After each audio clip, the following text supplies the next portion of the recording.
Postmortem room के अंदर क्या क्या होता है। दोस्तों ज़्यादातर लोग इस बात पर विश्वास करते हैं कि मरने के बाद भी व्यक्ति को एक जीवन मिलता है और इसलिए लोग अपने दूसरे जन्म का भी बंदोबस्त करने लगते हैं। लेकिन क्या आप जानते हैं कि मृत्यु के बाद इंसान के शरीर के साथ क्या क्या होता है। दोस्तों आपने टीवी सीरियल में कई बार पोस्टमार्टम के बारे में तो सुना ही होगा, पर क्या आपने कभी जानने की कोशिश की है कि आखिर पोस्टमार्टम में होता क्या है। दोस्तों आज की ये वीडियो खास आपके लिए ही है। आज हम आपको बताएंगे कि आखिर पोस्टमार्टम होता क्या है और इसके पीछे करने का उद्देश्य क्या होता है। इसलिए दोस्तों पोस्टमार्टम के बारे में पूरी जानकारी लेने के लिए पूरी वीडियो को अंत तक जरूर देखिएगा। और दोस्तों वीडियो शुरू करने से पहले आप लोगों से एक छोटी सी रिक्वेस्ट है कि अगर आपने हमारे इस चैनल को सब्सक्राइब नहीं किया है तो इस नेक काम को भी जरूर कर लीजिएगा। साथ ही उसके बगल में लगे उस बेल आइकन को भी जरूर ऑन कर लें ताकि जो भी वीडियोस की नोटिफिकेशन है वो आप तक पहुंचती रहे। तो दोस्तों चलिए शुरू करते हैं आज के इस नए वीडियो को। दोस्तों असल में पोस्टमार्टम को मेडिकल लैंग्वेज में ऑटोप्सी भी कहा जाता है। यह एक सर्जिकल प्रोसीजर होता है जो कि अक्सर यह पता लगाने के लिए किया जाता है कि सामने पड़ी लाश की मौत का कारण क्या था। इसके लिए मृतक के शरीर का डाइजेशन करके उसका एग्जामिनेशन किया जाता है। पोस्टमार्टम के लिए एक और शब्द का प्रयोग किया जाता है जिसे नेक्रोप्सी कहते हैं, लेकिन यह सब असर जानवरों के शरीर के लिए किया जाता है। इस प्रक्रिया को अंजाम देने के लिए स्पेशलाइज्ड डॉक्टर को नियुक्त किया जाता है जिन्हें हम पैथोलॉजिस्ट कहते हैं। ज़्यादातर केसेस में एक मेडिकल एग्जामिनर मौत का कारण पता लगा लेता है और सिर्फ कुछ ही मौतों को ऑटोप्सी की ज़रूरत होती है। 300 BC के करीब इजिप्ट की प्राचीन सभ्यताओं में इस प्रक्रिया का इस्तेमाल होने के साक्ष्य पाए गए हैं, जिसमें मम्मीफिकेशन के दौरान मृतक के शरीर की अंदरूनी अंगों को निकालकर उसका एग्जामिनेशन किया जाता था। हालांकि जब 300 BC में जब किसी के मौत का कारण को पता लगाने के लिए इस प्रक्रिया को अंजाम दिया जाता था तो कई लोगों द्वारा इसका बहिष्कार भी किया गया, क्योंकि लोगों का मानना था कि जब शरीर को इस तरह से विलुप्त कर दिया जाता है तो इंसान दोबारा कोई जीवन प्राप्त नहीं कर सकता। इस प्रैक्टिस को पॉपुलैरिटी तब मिली जब 44 BC में जूलियस सीजर के मर्डर के बाद शरीर के पोस्टमार्टम किया गया। असल में जूलियस सीजर के ऊपर एक के बाद एक चाकू से 23 बार हमला किया गया था। जब इनकी ऑटोप्सी हुई तो ये पता लगा कि जो दूसरा प्रहार इनके ऊपर किया गया था असल में वही सबसे ज़्यादा गहरा था जिसके कारण इनकी मौत हुई थी। लगभग 150 BC में इस प्रैक्टिस को लीगल मान लिया गया था। हालांकि इसके बाद इसका कोई प्रमाण नहीं मिला कि ऑटोप्सी का लगातार इस्तेमाल किया गया कि नहीं। 1200 AD तक यूरोपियन द्वारा यह प्रैक्टिस काफ़ी बार की जा चुकी थी और अब इस प्रक्रिया में काफ़ी स्किल्ड हो चुके थे। यहाँ तक कि यहाँ भी पाया गया है कि यूरोपियन ने उस दौरान इतनी कामयाबी हासिल कर ली थी कि शरीर के अंदर वेन्स को वैक्स या किसी धातु के द्वारा सक्सेसफुली प्रिजर्व कर लेते थे।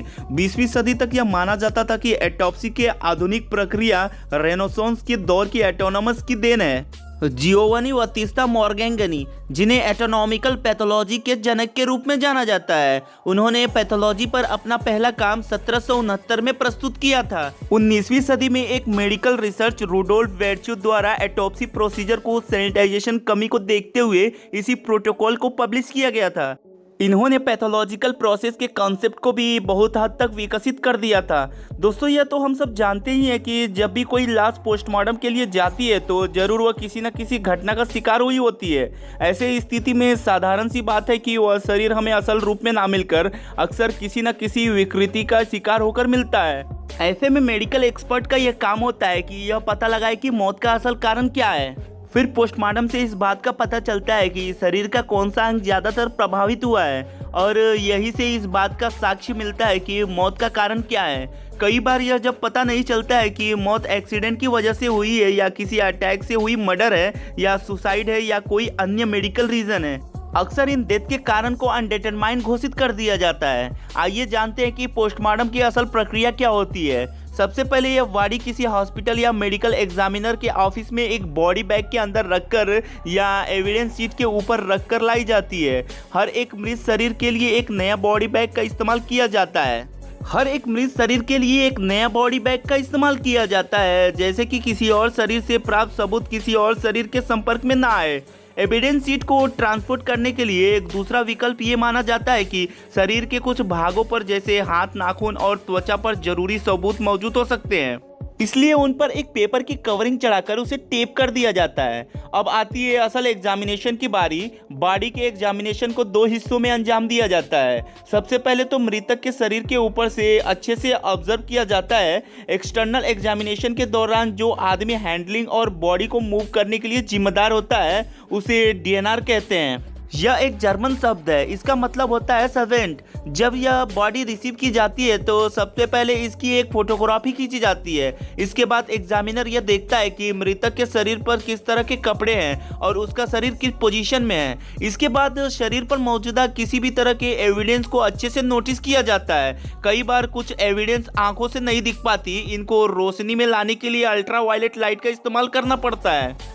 बाल, नाखून और ऐसी अन्य चीज़ों को सैंपल के लिए इकट्ठा करके शरीर की रेडियोग्राफी इमेज भी निकाली जाती है। जब एक्सटर्नल एविडेंस का कलेक्शन पूरा हो जाता है तो शरीर को बैग में से निकालकर उसके ऊपर उपस्थित सारे कपड़े निकाल दिए जाते हैं और फिर शरीर पर लगे चोटों को एग्जामिन किया जाता है। फिर शरीर को साफ करके उसका वजन किया जाता है और फिर इंटरनल एग्जामिनेशन के लिए भेज दिया जाता है। इंटरनल एग्जामिनेशन में शरीर को सीधा लिटाकर एक हेड ब्लॉक का इस्तेमाल किया जाता है जो कि कंधों के नीचे रखा जाता है। इंटरनल एग्जामिनेशन के दौरान यह चेक किया जाता है कि अंदरूनी अंगों को किसी तरह की चोट तो नहीं पहुंची जिसके कारण यह मृत्यु हुई हो।